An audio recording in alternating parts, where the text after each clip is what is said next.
Welcome to the adventures of self. Conversations with ordinary and extraordinary people as they explore what it means to be self-expressed. Come on in. Join the adventure. Welcome, Tracy Lamourie, to the Adventures of Self. Thank you so much. I'm excited to be here. Yeah, cool. Let me just take a minute by introducing where you are in life now, because I know there's been a long story that's come from that we got into recently in another call. But I think sometimes it's helpful just to start. Where are you now? So like my bio says, today, I'm an international award-winning publicist working across sectors, across countries, across borders, across industries, helping to elevate people, their voices, small business, creatives. And I once in a podcast describing what I do, the little phrase came to me, elevate and celebrate. And so I keep repeating that. That's basically what I do, is no matter what people who come to me that want to get their message out there do, it's my job to elevate and celebrate the amazing things they're doing, basically. Yeah, cool. And I think the thing that comes through to me as you were speaking is, because I was thinking about this after we spoke last time, is you speak about being across sectors, across countries. And I don't actually know that much about the publicity or media world, but I would imagine, like many other professions, that people tend to specialize. So you might work with a particular type of artist or a particular type of business person. And I remember we were talking through the different types of clients you had, and it was sort of all over the place. You had like people in the medical industry, people in the entertainment industry, people in small business, just this whole range and spectrum. And I think that in itself, I mean, even though it's all sort of in publicity and media, the ability to handle, and presumably successfully if you're award winning, but the ability and the willingness to work with that number of different people is quite unusual, I would imagine. And it's different personalities too, if you can imagine how different, people who work in all these different sectors and all, but they're very different personalities, from the creative to the doctor to the, so it's really interesting. I think it's a huge privilege. It's given me just a fascinating life, really, because I have a window into everything and I get to learn so much about so many different things. I think it originally started because, and I don't think most people you're right. I don't think most publicists, even within Canada and smaller markets like Australia, where there's a less giant population, so it's harder to be just just a sports publicist or just an entertainment.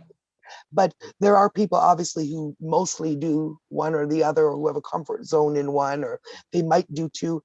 And it's true. My comfort zone, like when you say, is small business. That can be anything, creatives, anything. So that's what I really love about my work. Even in COVID, when it's 18 hours in my office, no 2 days are the same. Every project is different. Like, there's no such thing as boring. even if the job might be to write a press release or to release a press release for a client, different clients. And so the part of the job is the same. It's always so different that it's just, I'm forever learning. It keeps me young because I'm always learning. You have to be quick on your feet. You don't get ever bored, so it's, and it's also education for sure, to be in terms of people, just to work with a diverse collection of people. The different people, how their brains work differently in terms of different job and different sectors and all that. So.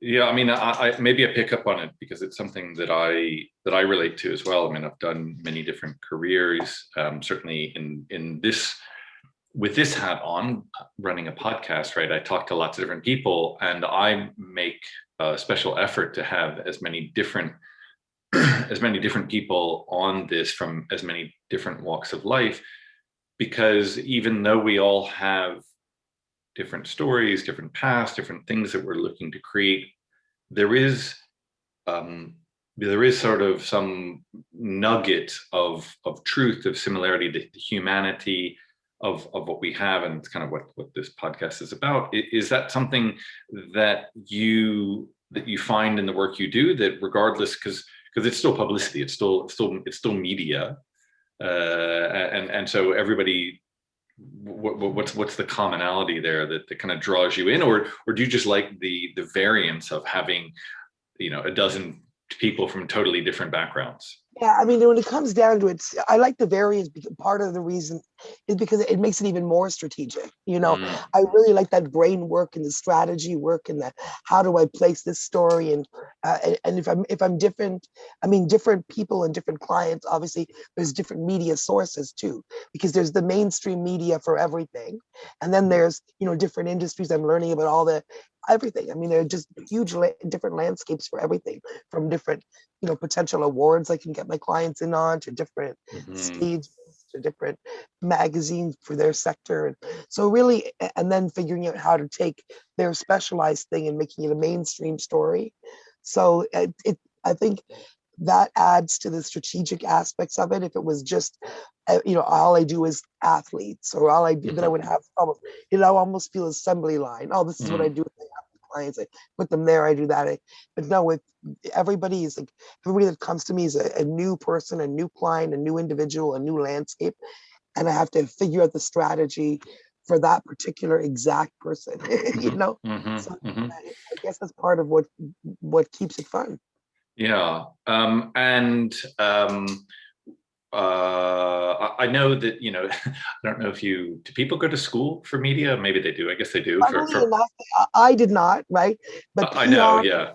Health is actually I don't know what they do for 4 years, but there's a 4-year discipline for public relations. And I'm like, and people do it, and they come out of school with not a single contact, and I guess they know how to write a press release, but then they want to come and work. They want to come and work for my company, or to learn it, because they don't have a single contact. They haven't done it. So I have no idea what they teach you for 5 years. I'm sure there's really esoteric theory of PR for 100. I have no idea, but I don't think you need it. But I think, yeah, there's a lot of it's interesting. I mean, I went to graduate school and learned to be a lawyer, and there were some aspects that I think were necessary, but actually the lawyering part, practicing law and knowing what to do, how to handle a contract, how to deal with a client, that we did none of that, right? We basically did none of that in school. And there, a lot of times you see the most successful people in particular industries, they didn't go to school. They learned from just being in the trenches of something. I remember reading that, when I was in my 20s, and I was always reading everything cover to cover. And, I had no concept of business, but I would read anything you put in front of me. And I remember reading a Canadian business magazine. That's the name of the magazine back then. And they were interviewing some, prominent business person. And he was actually saying he does not hire people who come out with MBAs. Right. I won't hire anybody.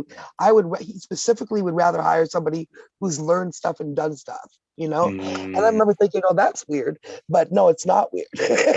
Looking back on it, like now, as now I'm going into thinking about job creation for the first time, because I've gone from solopreneurship to a general practitioner, a general partnership with my husband, to incorporating this year.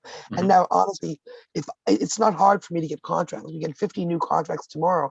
I have to limit them because I can only do so much. So now I'm thinking, it's incumbent on me now to start thinking about creating jobs, because people need jobs. Certainly, there are people who can learn what I do, but that's a whole different headspace as an entrepreneur, or even a small corporation to start. That's my next challenge, to figure out the whole hiring and being a boss and trusting people to take them into the contracts. And, so that's my next journey as an entrepreneur. Yeah. And I think that what comes with that, like, you and I are of a similar age and experience in different fields, that you come to a place where there's a desire to kind of start sharing and helping others, and it's sort of like a mentorship. And obviously there's a huge challenge. Like, we didn't go to school to learn how to hire people and and manage people.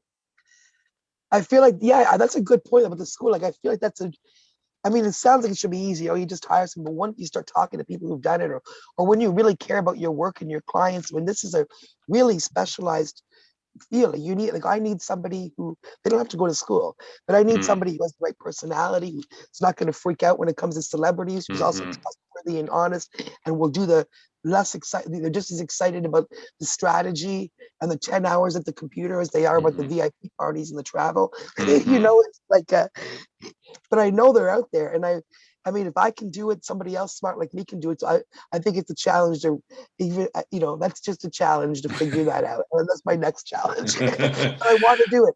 I want to make, get 50 employees. Because I mean, again, there's no problem for me getting the work. So why Mm, I need to, I feel like it's really responsible. It's like my responsibility now to bring that out and just share that, like mhm. other people that would be, I'm sure they can do it too. I don't know. I don't know how to do it though. How do I train people to be like, to do what I do? I don't know. Well, you just, I think you choose it, and you Do it. recognize, well, and you recognize where you were, 20 years ago, or that, because it's about patience and recognizing the willingness of somebody to be in that.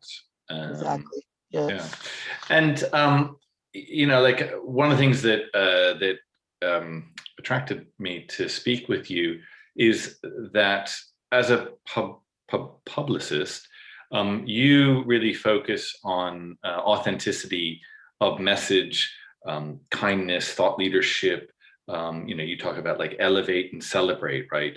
And so you're sort of sitting behind somebody, but really working to whatever their milieu, their craft or business is, in terms of elevating them. And so yeah, just maybe just speak to that for. Just what my role is in terms, yeah. So basically, I always say it's partly, you know, what do you call that? Confidence booster, Mm, because a lot of, sometimes I mean, I'll meet an expert and they don't really have an idea. I mean, an expert meaning a small business person, they're an expert in whatever, and they don't necessarily have an idea of media or thinking about even that. They think about mm, advertising, which we think about as mhm, entrepreneurs. mhm, And when I'm saying, well, gee, why, you're really great. Why aren't you getting interviewed? Why aren't you being profiled? Why aren't you speaking? And this is the look. Like, it's just not in their brain. They don't have the conception of how that could ever happen. And a lot of people think, they know they're good at what they do, but when you ask them, well, why I wouldn't get interviewed in media or whatever, they think, oh, well, I'm just, and they have this perception the people that they see on TV or on the award shows are, different.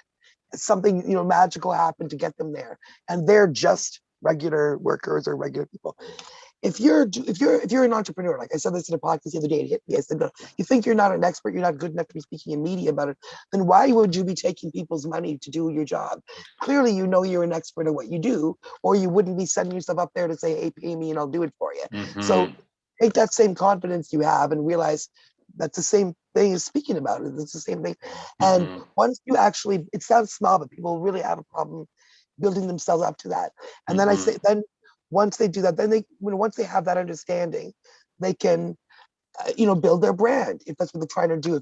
If they're an entrepreneur company, they can, elevate themselves. They can become a thought leader. They can get their message out. If it's a nonprofit, whatever it is, they can find those platforms to get their voice heard.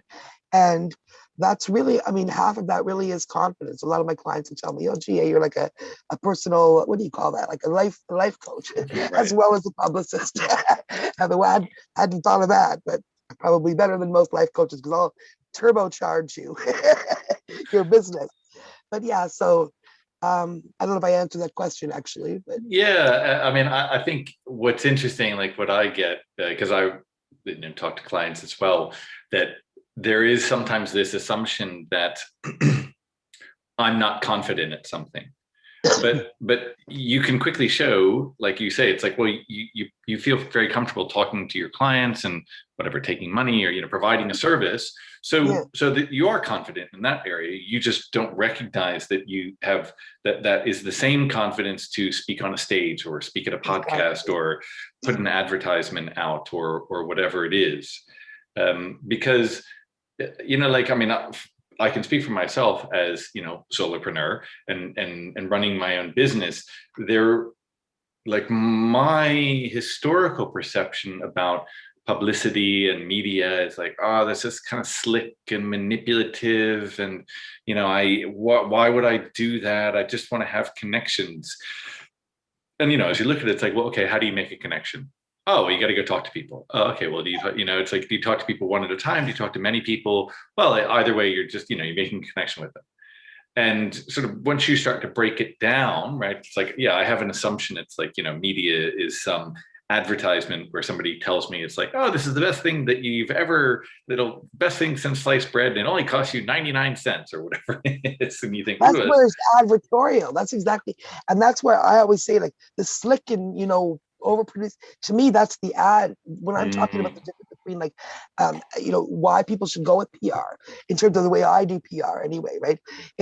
I think of advertising as more that slick, overproduced. We're gonna make, and to me, PR, and I hate the word. Actually, the word PR, I think, is like really a bad, because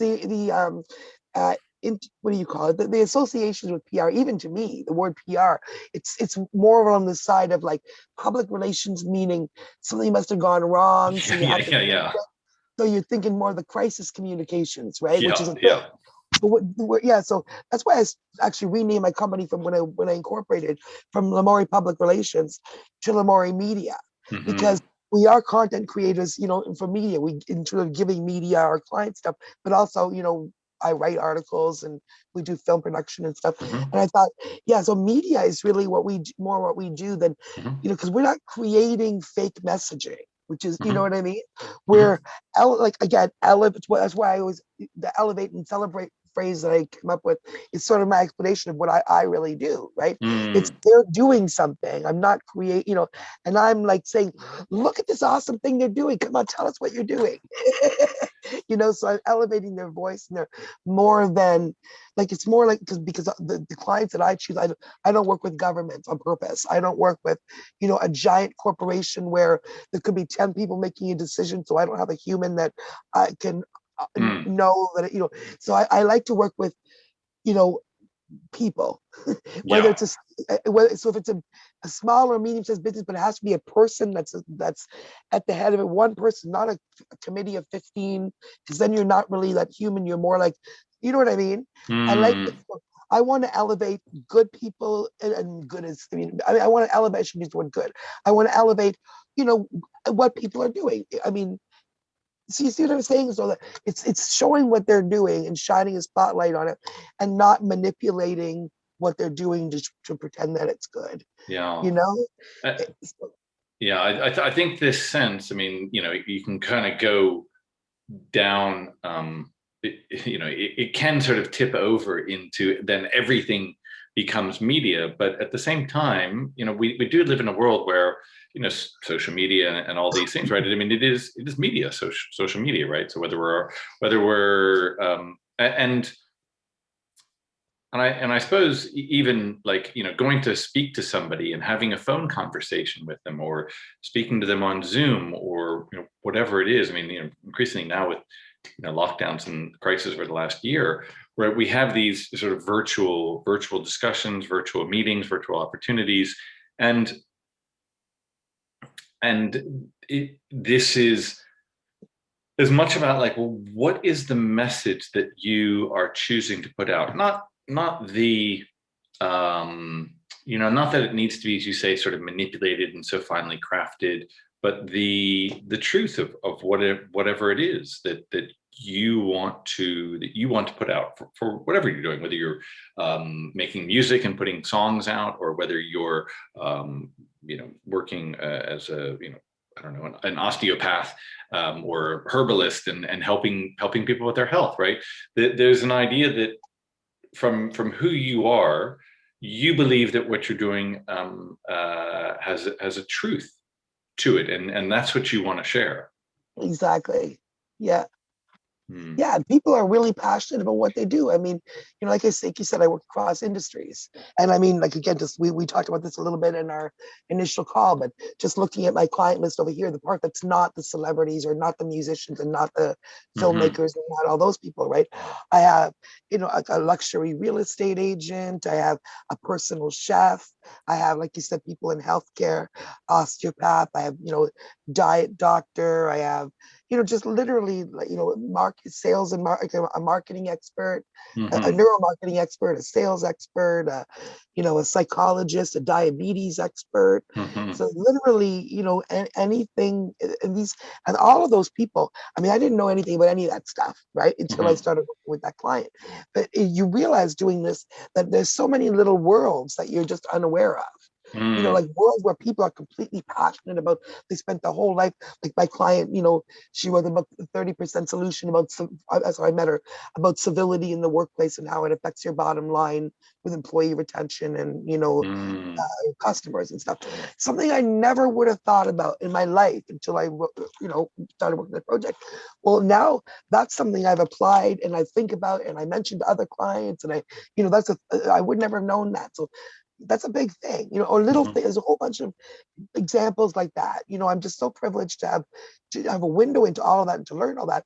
And what you really see is all of that stuff that you may not care about because you never thought about it. It really matters. Someone is really passionate about it and doing really good work. So I get to see all of those and get passionate about all those things myself that I wouldn't have thought about or cared about. So yeah. It's, and I think what I'm learning and like recognizing, like when I'm doing stuff for myself or when I'm sort of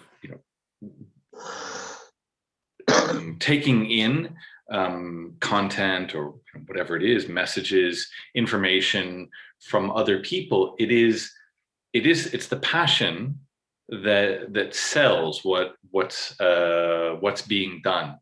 So it used to be, right, because whatever, I don't know, 10, 20 years ago, right, the only people that had access to that media were big, large corporations, or they were,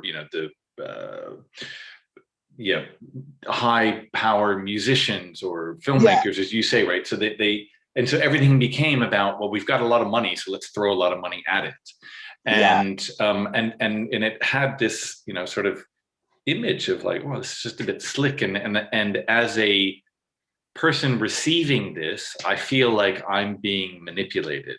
And because everybody's out there now, and, you can see thousands of, people, or, and whether it's on any social media platform, right, you can come across thousands or tens of thousands of people, in a week or whatever it is.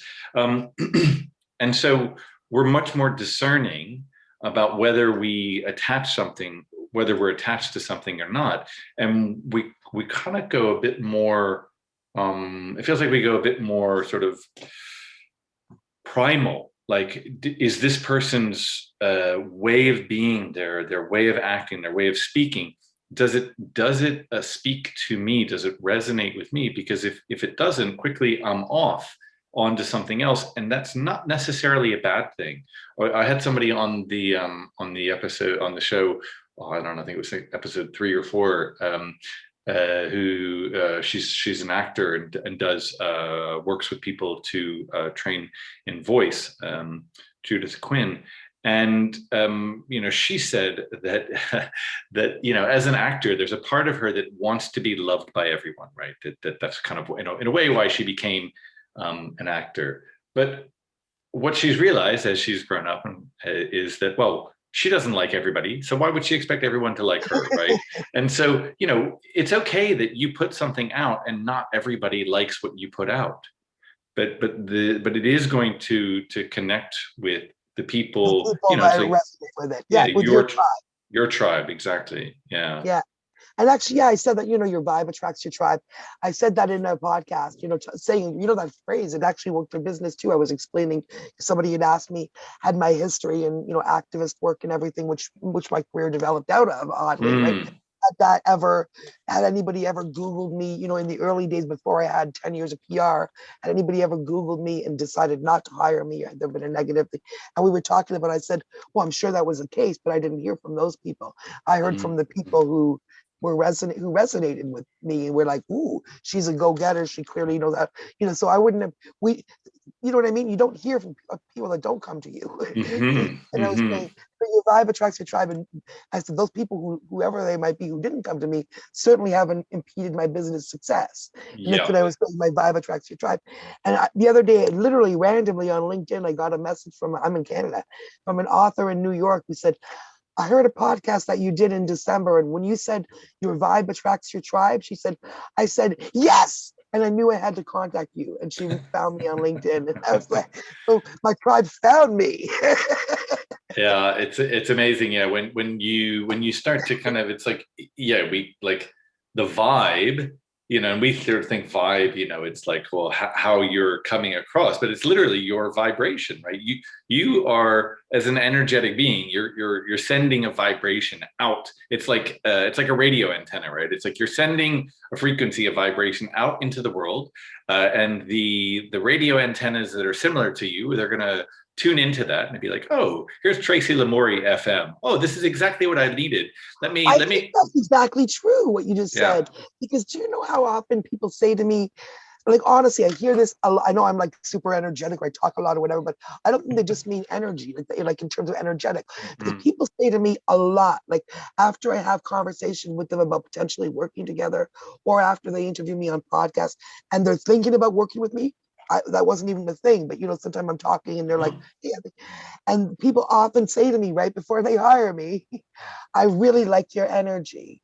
Like that specific phrase. And they're not saying, I like the fact that you like caffeine energy. They're saying what you're saying, that like, they're saying, I like, your passion, what you, like, I hear that a lot, and then people hire me. Yeah. So that's what your vibe, I guess that's your vibe. That's what exactly. That's putting out there, right? Like, exactly. And because you brought it up, I want to go back to, because we spoke about sort of where you are now, but it's interesting to see the path you've taken, because as you said, you started in advocacy. I don't think you had any intention of being a publicist, and yet here you are, successful, happy, and helping elevate and celebrate it's crazy. Many other people. So so kind of where did the advocacy come from? I mean, and how did that develop? Crazy story. So I'm telling that one as in the short form as I can. So my husband and I met my husband when I was 24. We got married at 25. When I met him, he had I was always an activist, always in his personal life. But when I met him, he had a radio show on CIUT FM 89.5 Toronto. It was a University of Toronto show, but it was literally like, it was like real radio, going cities wide, going to Buffalo, going. And so it was an activist, it was a show of like us, like what we were at the time, which was activists and advocates and talking about anti-racism issues and anti-whatever, all those things, corruption and all that stuff. And that show, so we were in that headspace of, information gathering. And then when that show was no more, it was the early days of the internet, literally 1997, 98, with everybody just getting online. And we found, without looking for, we had no background in criminal justice or death penalty or anything like that. Our work was, like local anti-racist stuff, maybe police, abuses and all that. Anyway, in this finding the interwebs, we decided to make a little web page, each where we could still have a voice. We didn't have the radio show anymore, but we still wanted to be advocates. Oh, and meanwhile, our part-time, we were just not part-time. Our job, what paid our bills was full-time telemarketing, entry-level sales. So we were both working 2 jobs at the time. So we weren't just advocates. We were like, but I mean low entry level, trying to make your buck. But when we started making the webpage, it was, nothing to do with business or work or anything. It was just, be mouthy advocates. And we found the story of this little place on the internet where Jimmy Dennis, we'll tell you about it in a minute, had paid to be listed. And he said, I don't want a pen pal. I'm not looking for a girlfriend.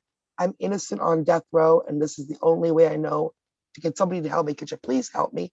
And remember, my husband and I are like, we didn't know anything about that stuff, nothing. And we're like, how innocent can this guy be? And I don't know what drove us to actually write a letter, physically write a letter and put a stamp on it and mail it to death row. And when someone said, what made you do that? Right. I was thinking for like a month, what did make us do that? Going back, I remember saying to my husband, like, how innocent can he be? But really, what made you do that thing? Right. And I think what it was is because we had that radio show not too long ago. So we were still like journalists. We were still in that information gathering, even though we didn't have the radio show anymore. So we still had that what so whatever reason we wrote out and and he wrote back Jimmy Dennis, and he turned out factually innocent. We all know now because he was released 20 years later, 2017, after 25 years on death row, and 19 years of our involvement, 19 years from when we were 28 years old until he was ultimately released when we were like, and we still talk every day. And now they're in all kinds of talks about film, and he's a musician now.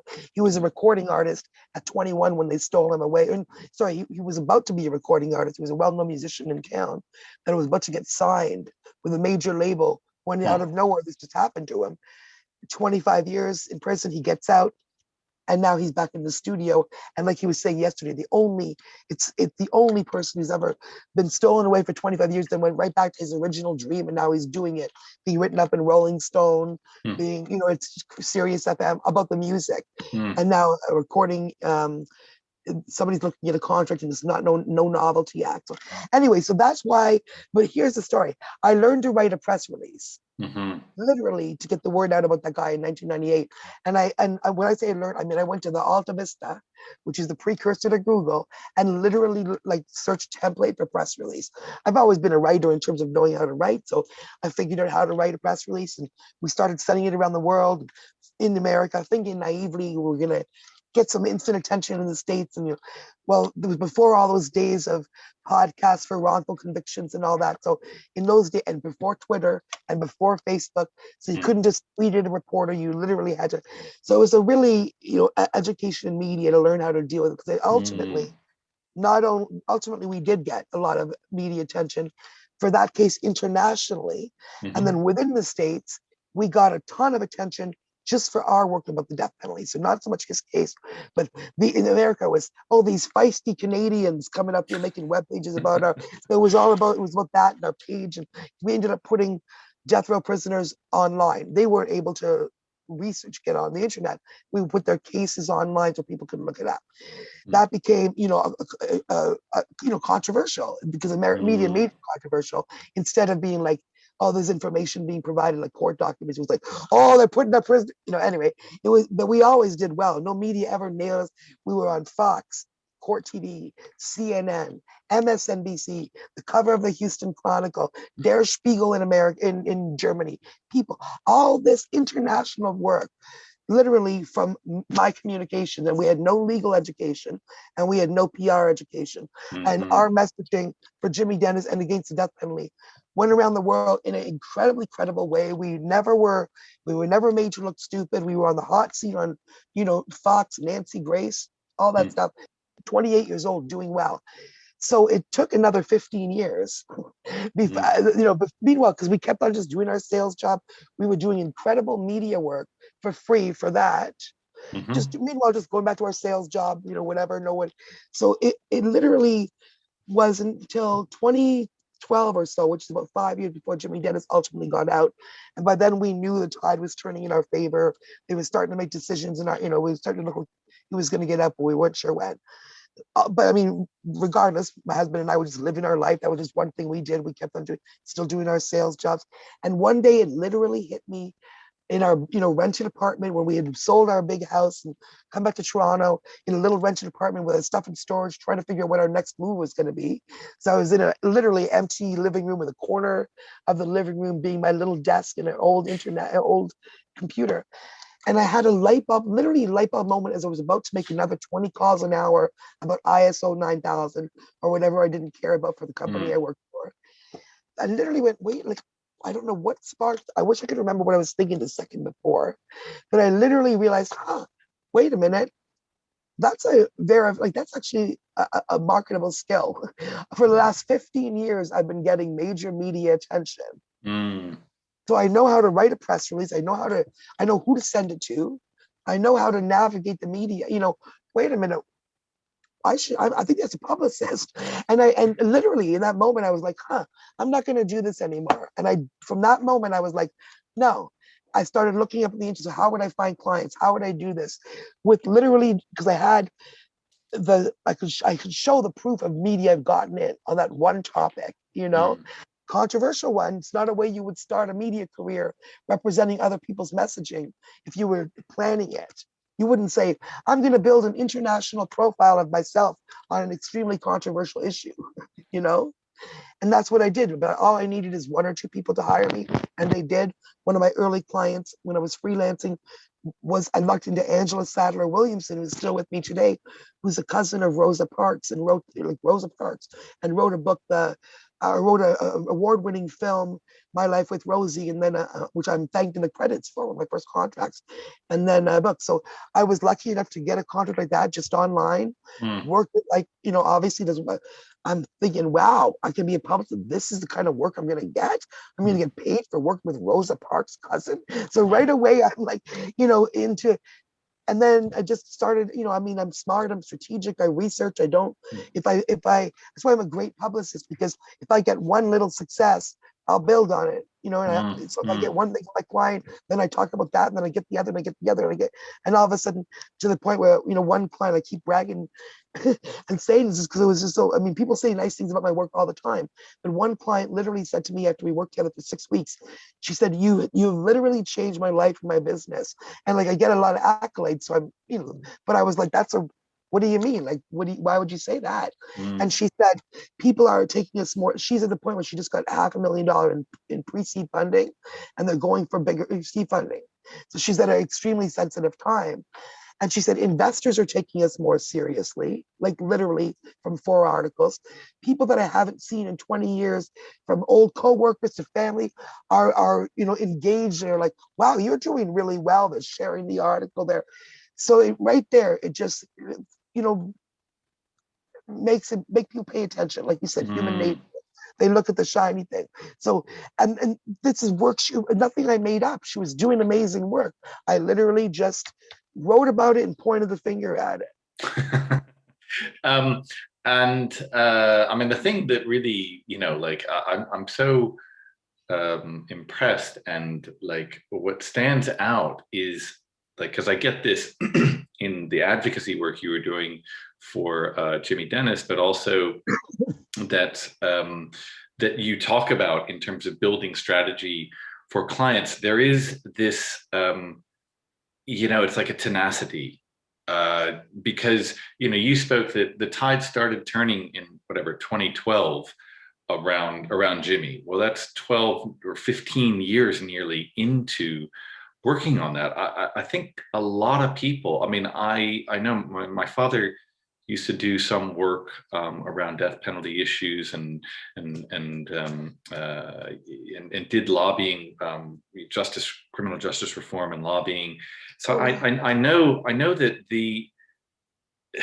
it can feel like, there's an entire system that once it makes a pronouncement about somebody, this person's guilty or whatever, trying to turn that tide is, trying to tell a tidal wave to go someplace else.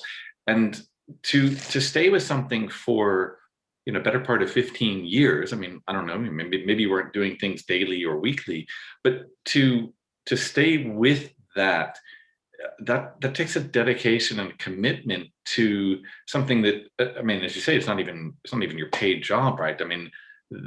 To a willingness to stay with something just for the sake of it.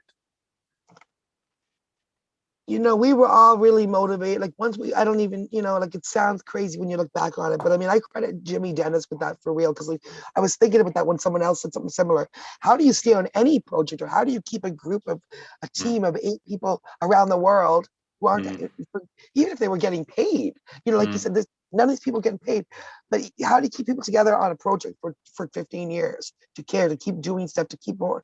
And I think, Jimmy Dennis really was the project manager from death row with a pen and a paper. That's what I was saying to him the other day. I was like, I just did another episode of the Jimmy Dennis business show. We cracked up because I'm like, we always talk about this.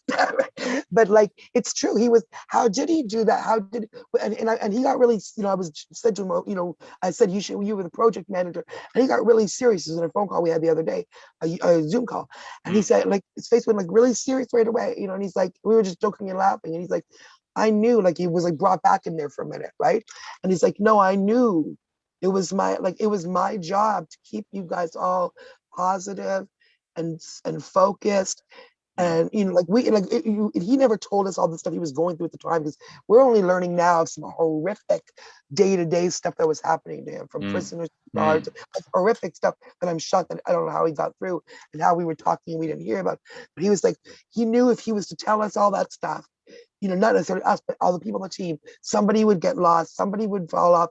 It would be too much, So it was always like, this is what we're doing, is positive. And we were always like, I don't know. It's amazing. It's like, looking back on it, I just really credit him. But, and also, we became family. It wasn't a cause. Like, literally, we became family through that time.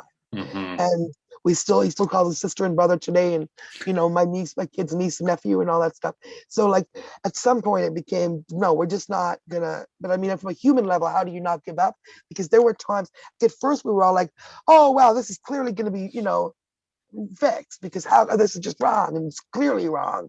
But then once you're 2, 3, that we came in when he was 7 years convicted, and by the time he got out, he'd been there 25 years.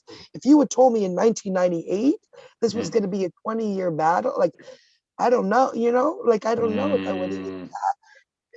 We always thought it was good, and then by the time a certain time had passed, we just weren't we couldn't leave it anymore. We were like, no, this cannot end.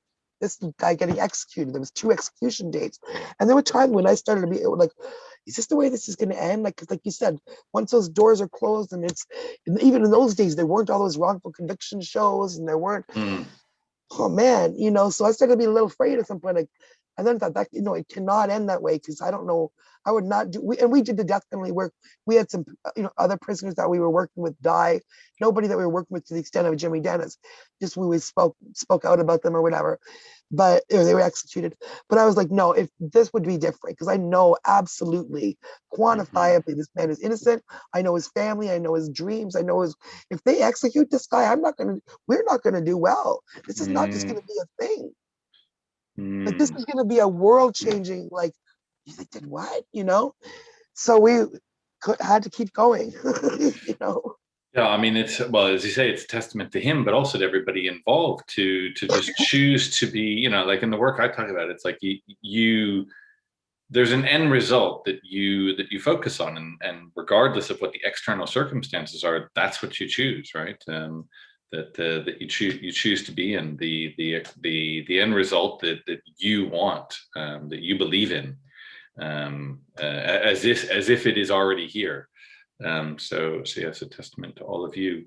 And like we were talking beforehand, about, one of the things that you wanted to share here is, for other, for punters, as they say here in the UK, or just normal folk, in terms of accessing media, right? Because I think for a lot of us, we think like, oh, well, gosh, if I'm gonna, I don't have money for a publicist or to do PR, but I may have something small I'm doing, and I would like to get my message out there more. So, what kind of, like, what are the starting tips of, what it means to access media, what to maybe demystify what that's all about?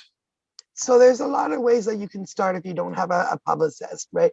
But in terms of if you're an entrepreneur and a person in business, before you reach out to any media, and again, you can do this without a publicist, but be very careful. Don't, obviously, the first step to reaching out to media as an entrepreneur is don't, and then do.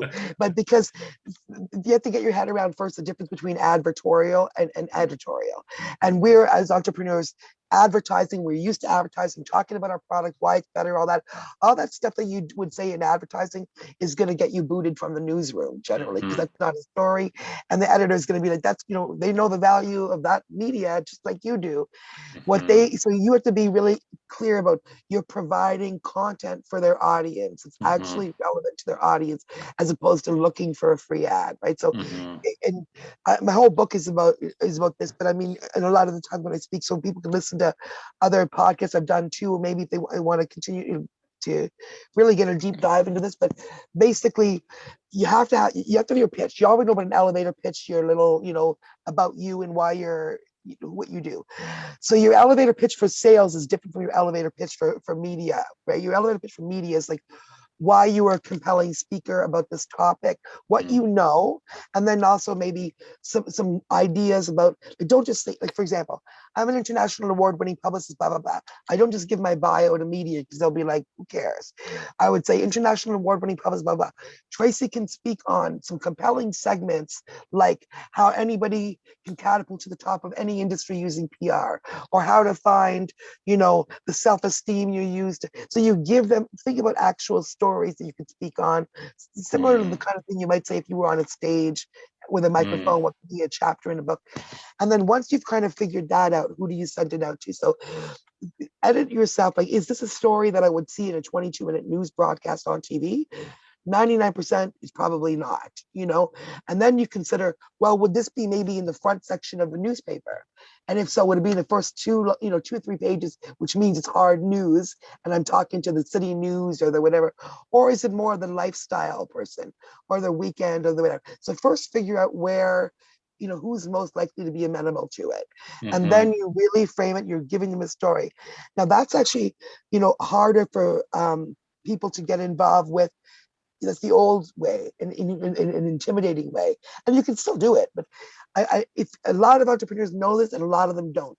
If you don't know about HARO, Help a Reporter Out, and Source Bottle in Australia, you need to literally write these down right now because they're free resources, and it's like Matchmaker and these places where you meet podcasters.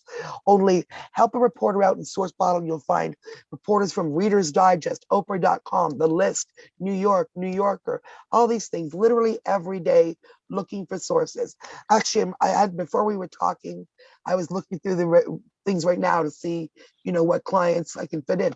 And there's things like, for example, here, looking for women going through menopause, media outlet Health Central, 3rd of March, deadline at 5 o'clock. This is not even about business, but they're looking for women going through menopausal symptoms. If you want to talk about it, blah, blah, blah. A next one is, how much is an engagement ring cost? So if you're like in jewelry, if you're in whatever, you could be in review. Roger, a television station is seeking a media savvy mortician for a TV show. So if you would never think that. See, I'm literally just looking right now. The next one, they're looking for an expert in manicures. If you've ever given men manicures, and then you can be quoted in whatever. So these are literally all reporters right now looking. So obviously a lot of people are seeing those, not just you. So it's about, but I've gotten clients using this, like just using this free service. I've gotten clients in, like I said, the New Yorker, New York Times, Oprah.com, Reader's Digest, Chicago Tribune, all these things, just using those, responding. So you respond quickly, exactly to what they say, have your little pitch about why you're the good source ready, and boom, they don't care if you've been listed. I got a client in Good Housekeeping who had literally never had any media before. And I didn't know that reporter. It wasn't because I was Tracy. It was literally because I saw one of these. I framed a really good pitch, exactly what she was doing. They talked, she's in Good Housekeeping. Those are free, that's free. So if you have a marketing budget, I always say, consider taking some of your marketing budget away and putting it to PR even for a month, just so you can see how, and I work internationally. If anyone likes what I'm saying, they can call me. But anyway, just in general, see how a publicist will frame you. It opens up completely open up your, honestly, blow your mind. It will change your perspective.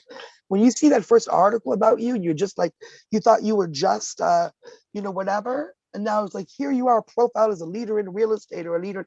That's what I do for my clients across industries all the time. And those opportunities are available from research, from there's a million places that profile entrepreneurs even. And you got to go research and pitch and suggest, and then boom, you have a nice article, and then you get that article and add that to your 2 podcasts that you did. Now all of a sudden you're legit. Now you have a legit platform to start saying you're an influencer and get more. Yeah, you can say, Mom, look, I was in Good Housekeeping magazine. And you not just can mom. I mean, you put that on your website, and then exactly. all the clients come to you. And but when I was in Rolling Stone because of Jimmy Dennis, it was hilarious. We were like, Rolling Stone magazine did a big feature on how to survive death row and the music and him as a musician and all that, and they quoted us in it and all that. But it was funny. I was cover of the Rolling Stone. We weren't on the cover, but I was like, is it going to be the print issue? Can I buy 5 copies for my mother? Exactly. Like the song said. Like, mom, I'm legit. I'm in Rolling Stone. Amazing. But that's how the response is. Like the other client said, people were starting to take her more seriously. Even investors talk about dropping $1 million. Those 4 articles made them see her differently. Yeah, absolutely. And I think what's interesting as well, like you say, if somebody maybe has a marketing budget, to take a month or take some time to say, well, let's put something into PR, even to trial out something, because I mean, I'm sort of still quite small and do some stuff on marketing. And we have that assumption. It's like, well, this is how you have to do it. You kind of have to, pay for Facebook ads or pay for this or do something else. I've never bought an ad in my life. I've been in business 9 years. I think I bought like 3 Facebook ads, but they were not to get been. They would like promote something cool that we did that I wanted people in a certain area to see. So I've never done, literally never done an ad in 9 years. Not one. I mean, in the old days when I used to want to get business, when I still needed to look for business, I would go to LinkedIn and write, and I get messages on LinkedIn all the time and I've never once responded because people do it very badly. But when I went into LinkedIn, if I send 10 messages, if I send 20 messages on LinkedIn, I'm going to get 2 clients out of it. Because I'm going to honestly, because I look at who they are, I know who they are and what they do before I reach out. When I reach out to them, I reach out to them in a personal way that says exactly, talks about their projects, talks about what I do. You know what I mean? You're not just blanketing. And then I would get clients. So when I used to need clients, I would go and talk to people in LinkedIn and whatever and get them. And now they all come to me and it's just, repeat business and all that because of the podcasts I do, because of the people that I've worked. And so literally, honestly, international award-winning publicist in a field that is difficult to crack, where it's VIP parties and whatever. Like it's not, you can't say, you know what I mean? It is a elevated position, right? And I work across industries. Now I'm to the point where if you're looking for a publicist and you look at my resume, I'm in the running, period. I don't care who the other publicists are, right? And I did all that without spending $1. And I started it like literally not $1 other than on my internet connection. I had a crappy desktop at a corner of the room. I had the internet and I had my brain, belief in myself, and a willingness to do the research and figure it out and work 18 hours a day every day. People who wait to start businesses because they think they're going to need all this. So unless you're doing a business where you need overhead and product and all that, like just seriously do it. Yeah. I love that message as well, because I am, it's like I'm learning that and putting that in place for myself. It's what I talk to my clients about. And in fact, I was just talking to a friend of mine yesterday who is a friend of mine I've known for years, and she sent me a message and she said, "Oh, can I pick your brain about starting a podcast? Because it's like you're an expert now." It's like, well, I've done a few episodes. Yeah, okay, fine, sir. But there is, what was nice about it was it's not that it's not that I am an expert, quote unquote, but I do have experience, right? And that's valuable. And to have somebody say, "Well, I'd like to ask you some questions." And it was interesting because I recognized where she asked me a few questions, and I immediately saw, oh, this is where I was a year ago.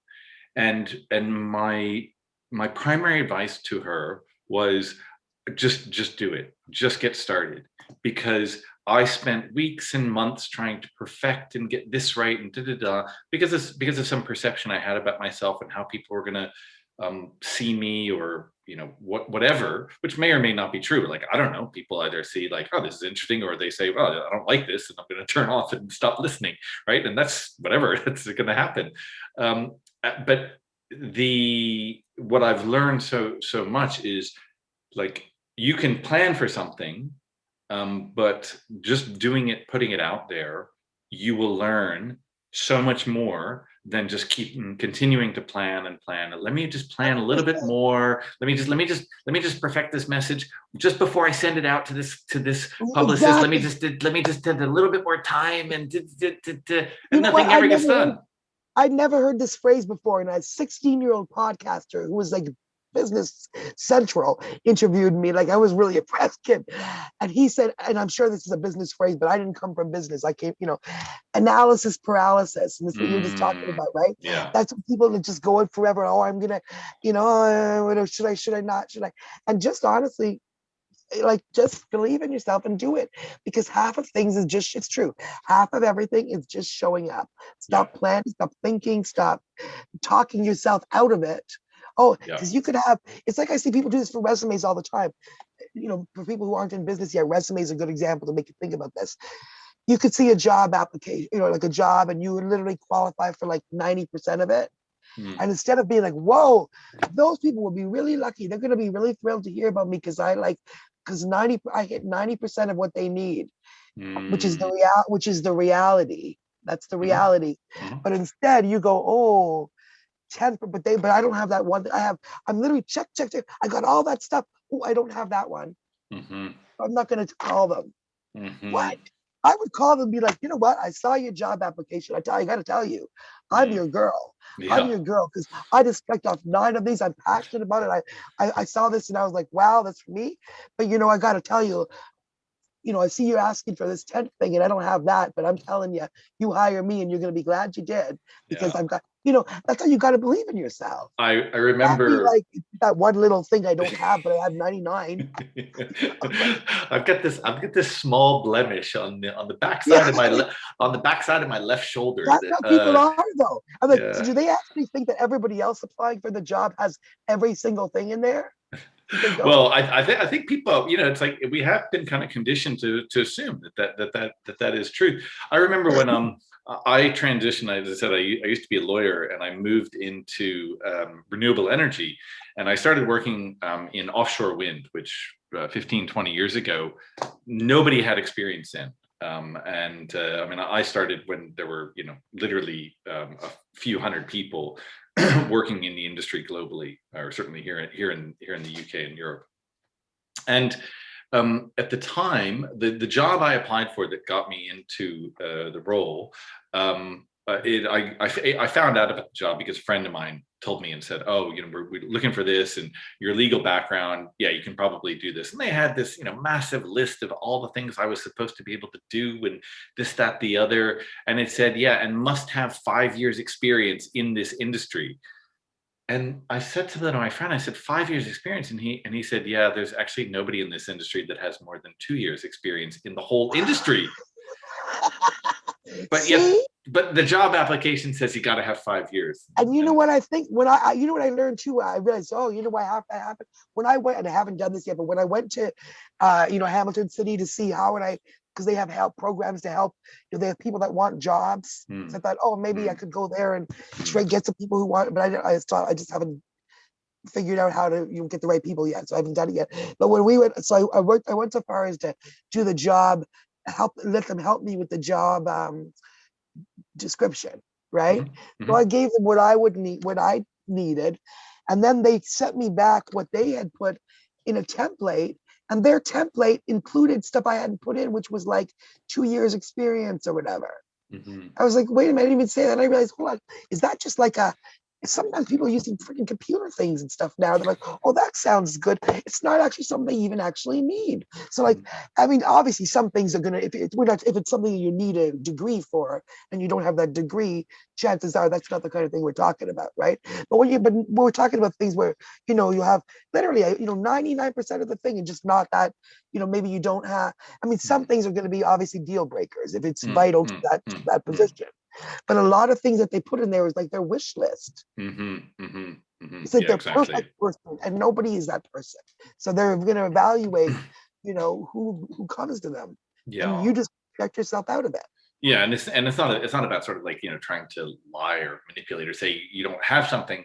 I think it's the recognition that, like as you say, there's a sort of this ideal candidate, but that's kind of some avatar that probably doesn't exist. And Yeah. also, I would say that as a person who hired people, if somebody came in that had all of the experience that you looked for, you would say, well, I don't think this person's going to grow very much. They don't necessarily have the incentive, desire to do something more with this. Whereas if you said, look, I've got 70% of this and I'm really eager to learn the other 30% and so much more. Whereas if you said, yep, I've been doing the same thing for the last 10 years, I can do this in my sleep, I would Yeah. think, oh, I'm not sure this is the kind of person I want, because they're just kind of going through the motions rather than bringing See, I hadn't something even thought new. of that. That's brilliant. Yeah. Mm, mm, mm. Yeah, and I think the other thing, just to, because you were talking about, like, bringing in a publicist, because it's like there is this balance, right? Like, we have all these wonderful skills and abilities, and you're talking about, it's like getting people to feel comfortable and confident about that.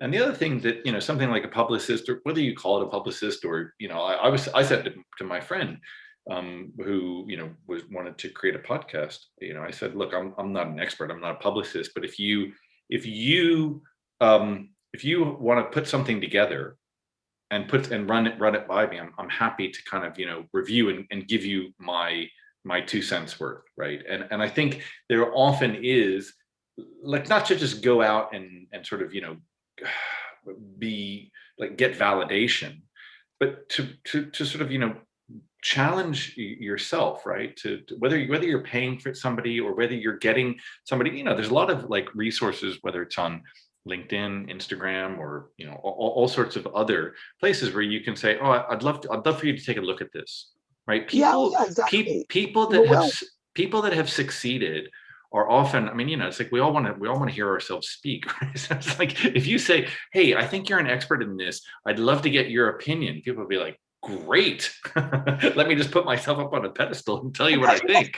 And you know what? Not even just that, but it's true, because I've noticed sometimes if you ask people for help, they will help you. Mm, It's just yeah. like I've noticed busy people, even not always, Yeah. but I remember I had a difficult story to place. It was a business story, which can be the hardest sometimes to place. And this was when we had hit all the, like, literally there was no reason. I couldn't understand why it wasn't getting placed. It had hit all that. And so I literally reached out to two of the top, like literally the editors of two of the big financial papers in Canada, Mm, newspapers.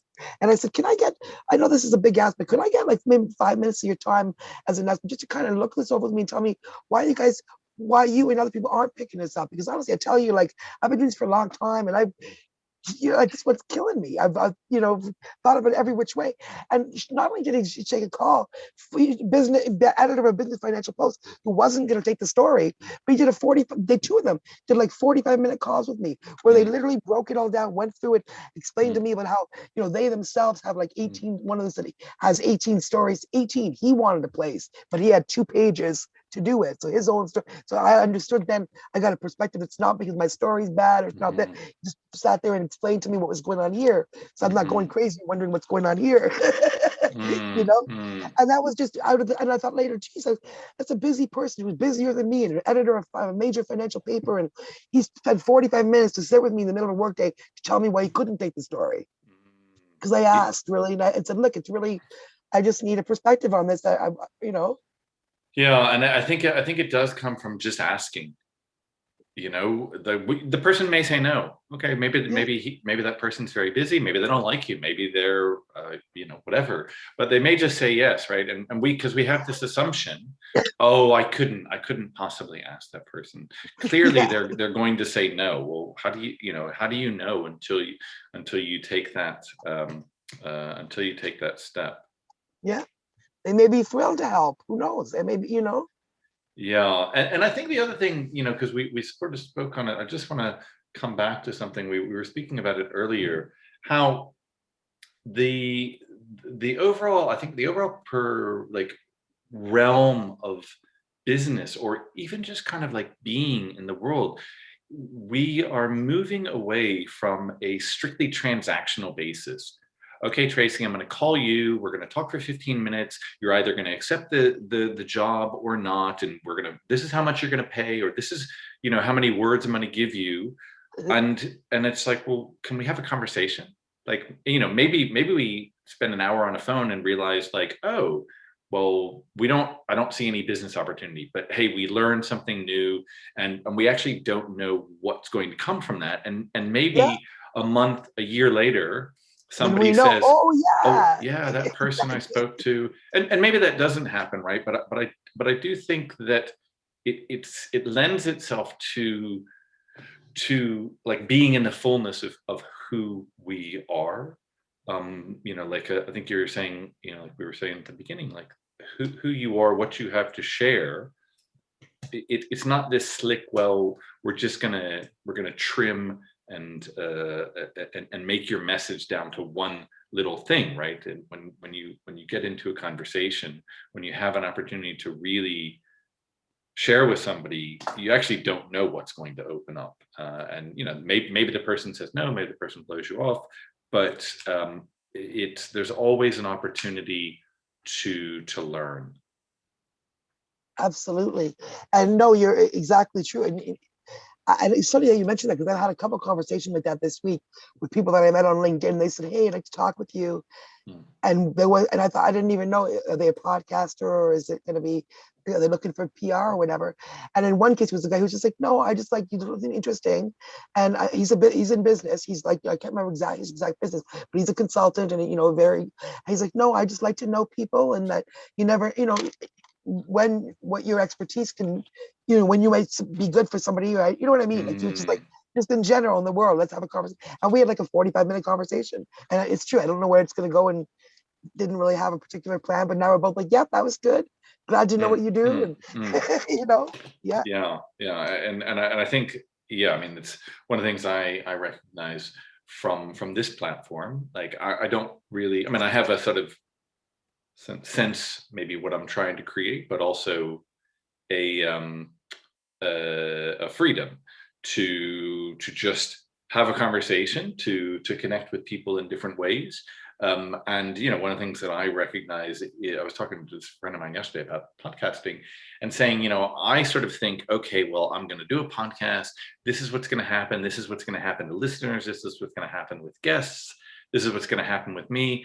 And I'll talk to, a friend or a random person who gets in touch with me about the podcast, and they'll tell me something they did or did not get from the podcast. And I'll think, oh, wow, I never imagined that. I never thought about that. It's like, so just like being